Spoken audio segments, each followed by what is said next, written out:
রাসূলের বিশিষ্ট সাহাবী হযরতে আবু হুরায়রা রাদিয়াল্লাহু তাআলা আনহু একদিন রাস্তার পাশে বসে বসে গাছ রোপণ করছেন, গাছ লাগাচ্ছেন। এমন সময় আল্লাহর রাসূল ওই রাস্তা দিয়ে যাচ্ছেন। যাওয়ার সময় বললেন, হে আবু হুরায়রা, তুমি কি করছো? আবু হুরায়রা রাদিয়াল্লাহু তাআলা আনহু বললেন, ইয়া রাসূলুল্লাহ, আমি গাছ রোপণ করছি। আল্লাহর রাসূল বললেন, হে আবু হুরায়রা, তুমি শোনো, আমি কি তোমাকে এর চাইতে উত্তম কোন গাছের সংবাদ দেব? আবু হুরায়রা রাদিয়াল্লাহু তাআলা আনহু বললেন, যদি বলতেন তাহলে আমার জন্য ভালো হতো। আল্লাহর রাসূল বললেন, তুমি পড়ো সুবহানাল্লাহ, আলহামদুলিল্লাহ, লা ইলাহা ইল্লাল্লাহ, আল্লাহু আকবার। তুগরাসু লাকা বিকুল্লি ওয়াহিদাতিন শাজারাতুন ফিল জান্নাহ। যদি তুমি এই বাক্যগুলি পড়ো, প্রত্যেকটা বাক্যের বিনিময়ে জান্নাতের মধ্যে তোমার জন্য এক একটি গাছ রোপণ করা হবে। সুবহানাল্লাহ।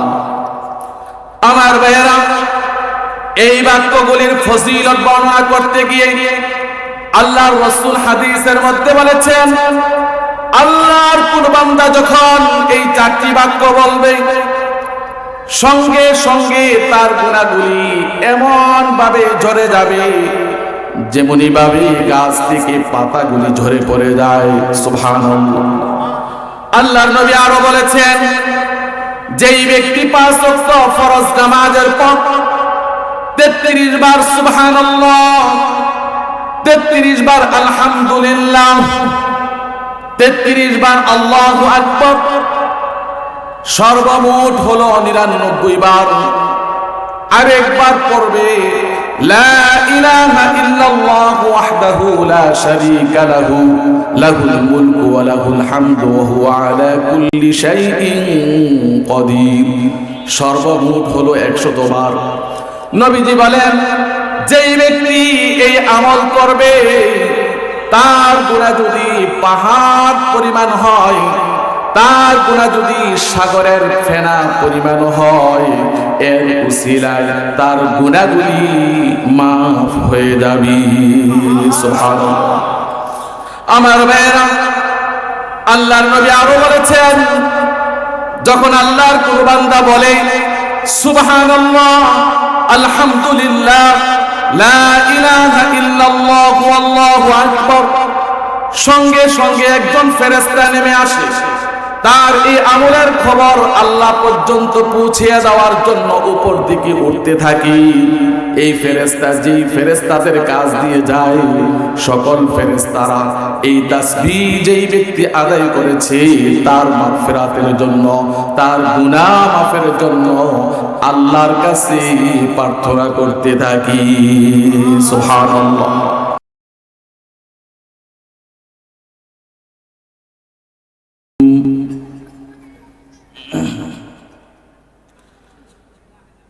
تسبح له السماوات السبع والأرض ومن فيهن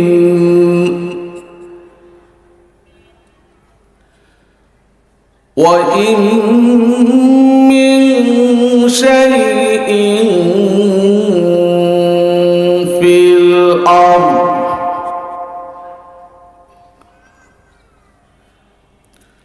وإن من شيء في الأرض والسماوات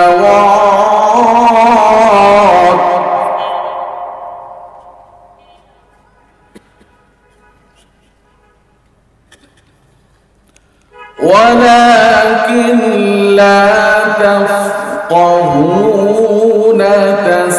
تسبيحهم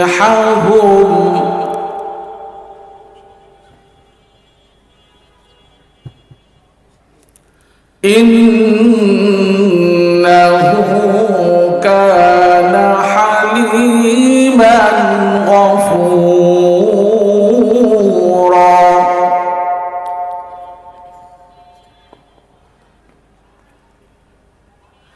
وإن من شيء في الأرض ولا في السماوات والأرض ولكن لا تفقهون تسبيحهم إنه كان حليما غفورا صدق الله العظيم. وقال النبي صلى الله عليه وسلم أحب الكلام إلى الله بعد القرآن أربع سبحان الله والحمد لله ولا إله إلا الله والله أكبر أو كما قال عليه الصلاة والسلام. সর্বপ্রথমে আল্লাহ রাব্বুল আলামিনের দরবারে শুকরিয়া জ্ঞাপন করছি যে আল্লাহ তাআলা দুনিয়ার সমস্ত ফিতনা ফাসাদ থেকে মুক্ত রেখে দুনিয়ার সমস্ত ব্যভিচার অশ্লীল পাপাচার নিন্দাচার থেকে মুক্ত রেখে যে আল্লাহ তাআলা আমাদেরকে এই দ্বীনি মজলিসের মধ্যে ওয়াজ ও দোয়ার মাহফিলের মধ্যে আসার বসার কোরআন ও হাদিস থেকে কিছু আলোচনা শোনার তৌফিক আমাদেরকে দান করেছেন। এই জন্য আসুন সেই গনিবের দরবারে মন খুলে প্রাণ ভরে অন্তরের সবটুকু ভালোবাসা আনুগত্য উজাড় করে দিয়ে অবনত চিত্তে আমরা সবাই বলি আলহামদুলিল্লাহ। সেই সাথে লক্ষ কোটি দুরূদ ও সালাম পাঠ করছি নবীকুল শিরোমণি আশরাফুল আম্বিয়া মুহাম্মদুর রাসূলুল্লাহ সাল্লাল্লাহু আলাইহি ওয়াসাল্লাম তার পরিবার পরিজন এবং সাহাবায়ে কেরামের উপর। সেই সুবাদে অন্তরের সবটুকু ভালোবাসা আনুগত্য উজাড় করে দিয়ে আমরা সবাই বলি সাল্লাল্লাহু আলাইহি ওয়া আলা আলিহি ওয়া আসহাবিহি আজমাইন। সম্মানিত উপস্থিতি, আমরা যখন ওয়াজ মাহফিলের মধ্যে আসি, জুমার দিন যখন মসজিদের মধ্যে যাই, কোরআন ও হাদিসের কোনো আলোচনা মজলিসের মধ্যে যখন আমরা বসি, তখন বক্তা সাহেব, খতিব সাহেব, ইসলামী আলোচক আমাদের কি কয়েকটি বাক্য বলার জন্য খুব বলে। কখনো কখনো উনি নিজে আমাদের মুখ থেকে উচ্চারণ করা, আবার কখনো নিজে উচ্চারণ করে আমাদেরকে শিক্ষা দিয়ে থাকে। যেমন সুবহানাল্লাহ, আলহামদুলিল্লাহ, লা ইলাহা ইল্লাল্লাহ, আল্লাহু আকবার বলি কিনা? আমাদেরকে বলেন কিনা? বলা। সুবহানাল্লাহ বলা হয় কোন কাজের গুরুত্ব বোঝানোর জন্য। আল্লাহ তাআলা পবিত্রতা ঘোষণার জন্য। আলহামদুলিল্লাহ বলা হয় আল্লাহর প্রশংসা এবং শুকরিয়া জ্ঞাপনের জন্য। লা ইলাহা ইল্লাল্লাহ বলা হয় আল্লাহ তাআলার একত্ববাদের ঘোষণা দেওয়ার জন্য। আল্লাহু আকবার বলা হয় আল্লাহ তাআলার বড়ত্ব প্রকাশের জন্য। এই বাক্যগুলির যে কি গুরুত্ব, কি তাৎপর্য, কি ফজিলত আমরা যদি জানতাম, আমরা যদি বুঝতাম, তাহলে কখনো খতিব সাহেব, ইমাম সাহেব, বক্তা সাহেব, ইসলামী আলোচক আমাদেরকে বলতেন না, বরং আমরা নিজেরাই নিজের আগ্রহে বলতাম।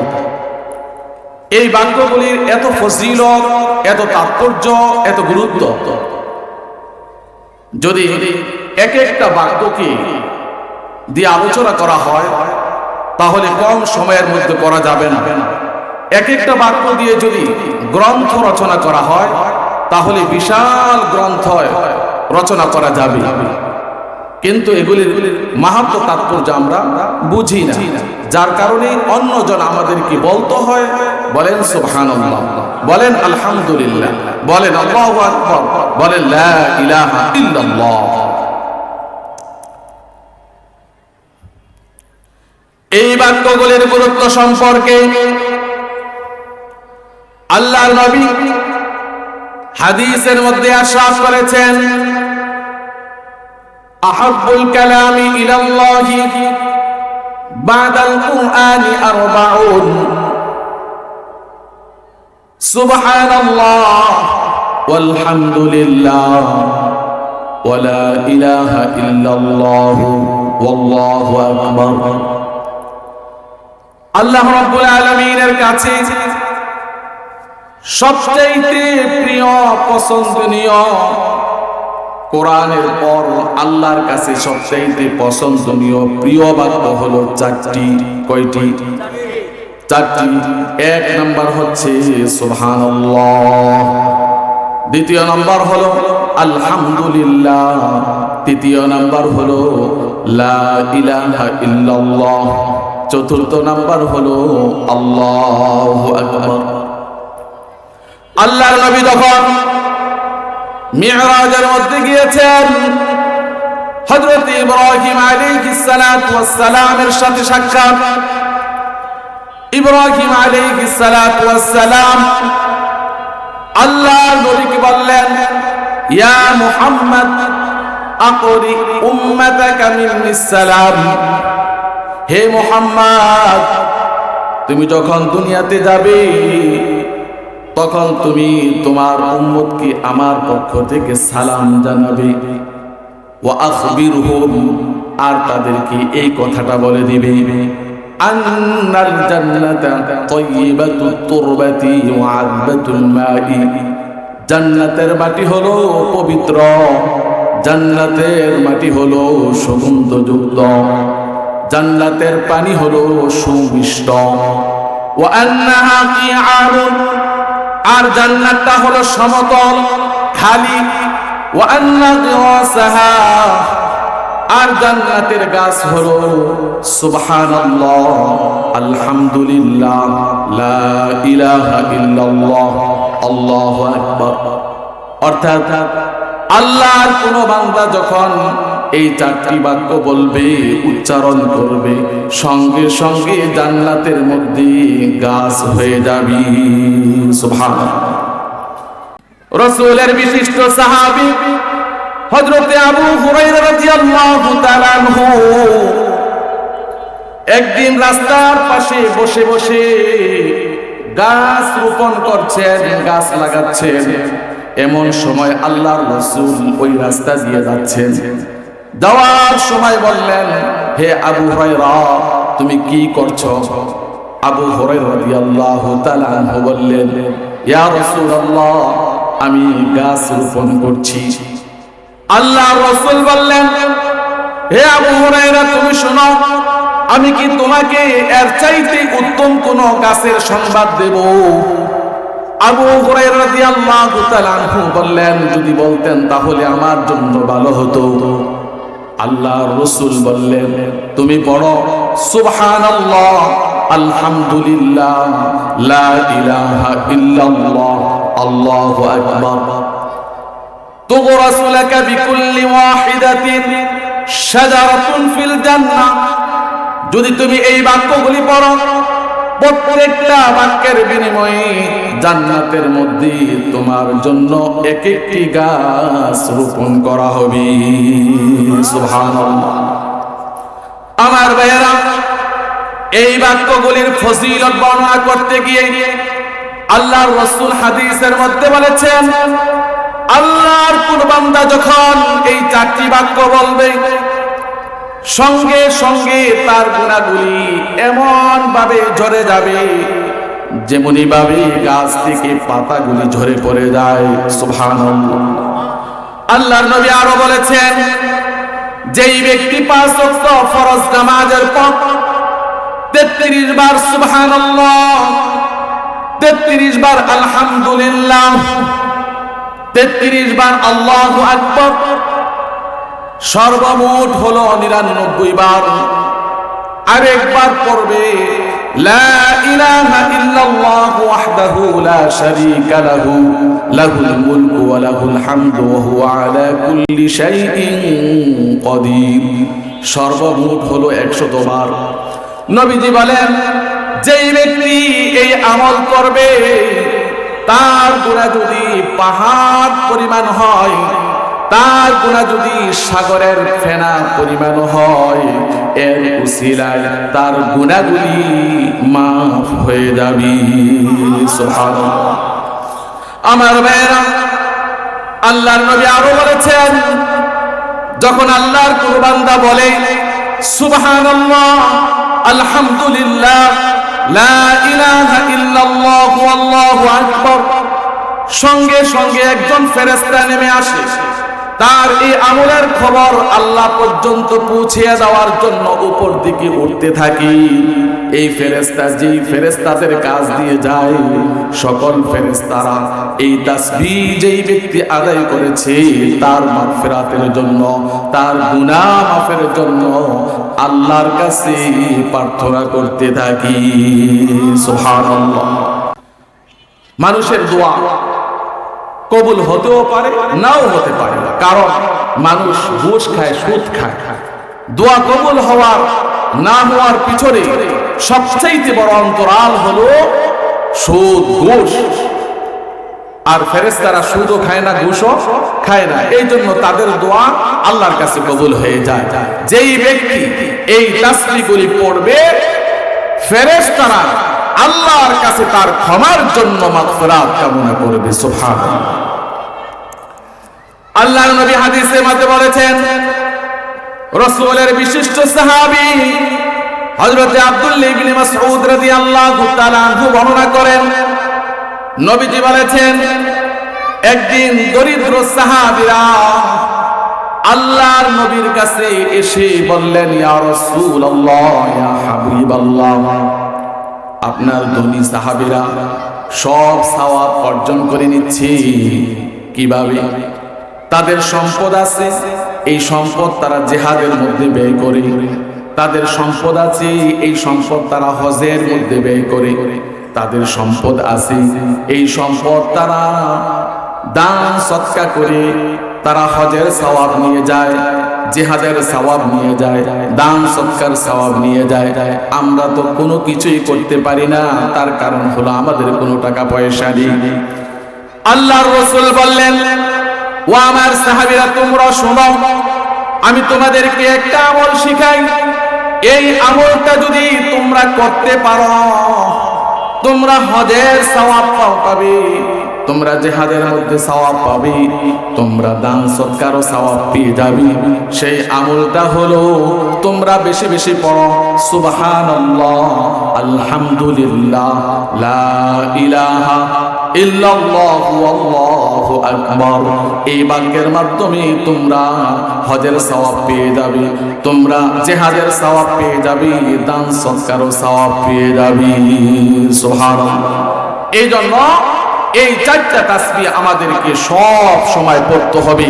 তা পাঠ করার জন্য ওযু লাগে না, সময়ও লাগে না, আনলিমিটেড যেই সময় ইচ্ছা ওই সময় আপনি পড়তে পারবেন। আল্লাহর রাসূল একদিন সাহাবায়ে কেরামকে বললেন, ও আমার সাহাবীরা, তোমরা শুনো, তোমাদের মধ্যে এমন কেউ আছে কি প্রতিদিন এক উহুদ পাহাড় পরিমাণ সওয়াব অর্জন করতে পারবে? এমন কেউ আছে কিনা? সাহাবায়ে কেরাম বললেন, ইয়া রাসূলুল্লাহ, ইয়া হাবিবাল্লাহ, এমন কেউ তো আমাদের মধ্যে নেই যে প্রতিদিন এক উহুদ পাহাড় পরিমাণ সওয়াব অর্জন করতে পারবে। আল্লাহর রাসূল বললেন, তোমরা প্রত্যেকেই পারবে। কিভাবে? আল্লাহর রাসূল বললেন, তোমরা পড়ো সুবহানাল্লাহ, আলহামদুলিল্লাহ, লা ইলাহা ইল্লাল্লাহ, আল্লাহু আকবার। শুনো, সুবহানাল্লাহ আ'যামু মিন উহুদ, সুবহানাল্লাহর গুরুত্ব উহুদ পাহাড়ের চাইতে বেশি। আলহামদুলিল্লাহ আযমু মিন উহুদিন, আলহামদুলিল্লাহর গুরুত্ব উহুদ পাহাড়ের চাইতে বেশি। লা ইলাহা ইল্লাল্লাহ আযমু মিন উহুদিন, লা ইলাহা ইল্লাল্লাহর মর্যাদা উহুদ পাহাড়ের চাইতে বেশি। আল্লাহু আকবার আযমু মিন উহুদিন, আল্লাহু আকবারের মর্যাদা উহুদ পাহাড়ের চাইতে বেশি। তার মানে হলো একবার সুবহানাল্লাহ বললে এক উহুদ পাহাড় পরিমাণ সওয়াব পেয়ে যাবে, একবার আলহামদুলিল্লাহ বললে এক উহুদ পাহাড় পরিমাণ সওয়াব পেয়ে যাবে, একবার লা ইলাহা ইল্লাল্লাহ বললে এক উহুদ পাহাড় পরিমাণ সওয়াব পেয়ে যাবে, একবার আল্লাহু আকবার বললে এক উহুদ পাহাড় পরিমাণ সওয়াব পেয়ে যাবে। কোন ব্যক্তি যদি একসাথে বলে সুবহানাল্লাহি ওয়ালহামদুলিল্লাহ ওয়ালা ইলাহা ইল্লাল্লাহু আল্লাহু আকবার, সঙ্গে সঙ্গে 4 উহুদ পাহাড় পরিমাণ সওয়াব তার আমলনামার মধ্যে সংযোগ হয়ে যাবে। সুবহানাল্লাহ। আমার ভাইরা, একটা নফল নামাজের নাম হলো সলাতুত তাসবিহ। জানেন কি সলাতুত তাসবিহ নামাজ? সলাতুত তাসবিহ নামাজ এর গুরুত্ব অনেক বেশি। এর গুরুত্ব বোঝাতে গিয়ে আল্লাহর রাসূল তার সম্মানিত চাচা হযরত আব্দুল্লাহ ইবনে আব্বাস রাদিয়াল্লাহু তাআলা আনহুকে বললেন, হে আমার সম্মানিত চাচা, আমি কি আপনাকে এমন একটা কাজ বলে দিব, এমন একটা আমলের কথা বলে দিব যে আমল দিয়ে আপনার ছোট বড় গোপন প্রকাশ্য এরকম 10 ধরনের গুনাহ আল্লাহ তাআলা ক্ষমা করে দিবেন, এমন 10 ধরনের গুনাহ আপনার মাফ হয়ে যাবে। সেই আমলটা হলো সলাতুত তাসবিহ নামাজ। হে আমার সম্মানিত চাচা, আপনার পক্ষ যদি সম্ভব হয় তাহলে প্রতিদিন এই নামাজটা একবার পড়বেন, আর যদি তা সম্ভব না হয় প্রতি সপ্তাহে একবার পড়বেন, আর যদি তাও সম্ভব না হয় প্রতি বছরে একবার পড়বেন, আর যদি তা সম্ভব না হয় তাহলে জীবনে একবার হলেও সলাতুত তাসবিহ নামাজ আপনি আদায় করবেন। সুবহানাল্লাহ। এই নামাজের এত গুরুত্ব কেন? এই নামাজ পড়লে 10 প্রকার গুনাহ মাফ হয়ে যাবে। এত গুরুত্ব কেন? সলাতুত তাসবিহ নামাজ হলো 4 রাকাত। কয় রাকাত? 4 রাকাত। প্রত্যেক রাকাতের মধ্যে একটি তাসবিহ পড়তে হয়। সেই তাসবিহটা হলো সুবহানাল্লাহ ওয়ালহামদুলিল্লাহ ওয়ালা ইলাহা ইল্লাল্লাহু আল্লাহু আকবার। এই তাসবিহটা প্রত্যেক রাকাতের মধ্যে 75 বার করে, 75 বার 75 বার 75 বার 75 বার, সর্বমোট হলো 300 বার। 300 বার এই তাসবিহটা সলাতুত তাসবিহ নামাজের মধ্যে পড়া হয়। এই জন্য সলাতুত তাসবিহ নামাজের গুরুত্ব এত বেশি। সুবহানাল্লাহ।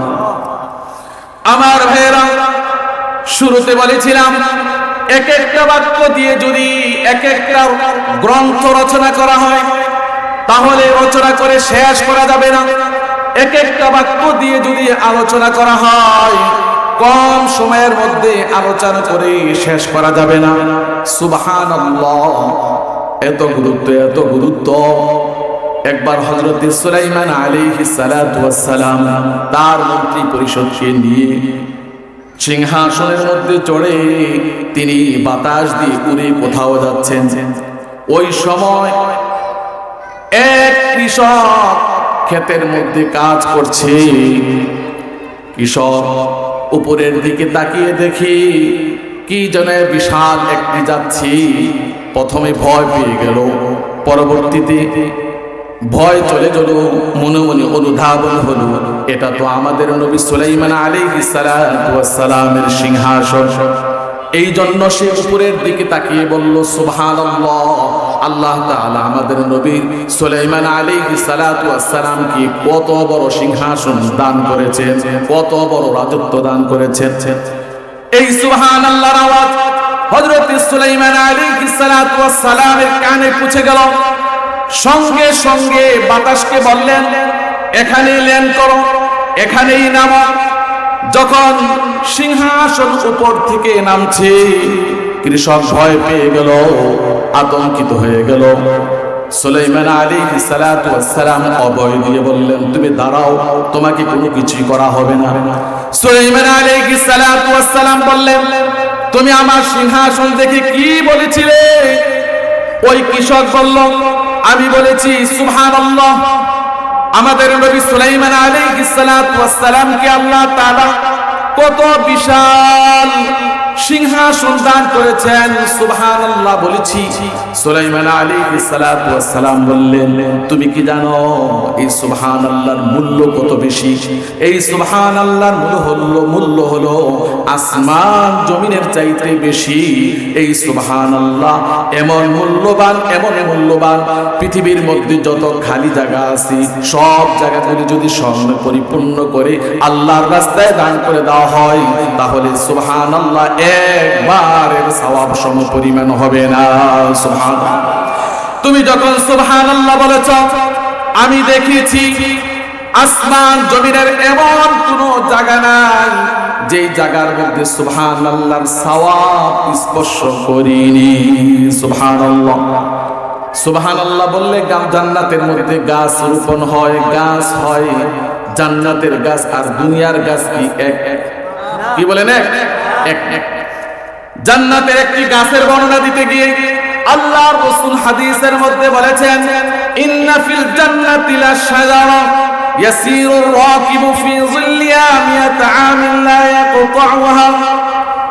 জান্নাতের মধ্যে এমন একটি গাছ আছে, এমন গাছ আছে যেই গাছের ছায়া এত বিশাল, একজন দ্রুতগামী অশ্বারোহী ঘোড়ার চালক 100 বছর অতিক্রম করেও ওই গাছের ছায়া শেষ করতে পারবে না। সুবহানাল্লাহ।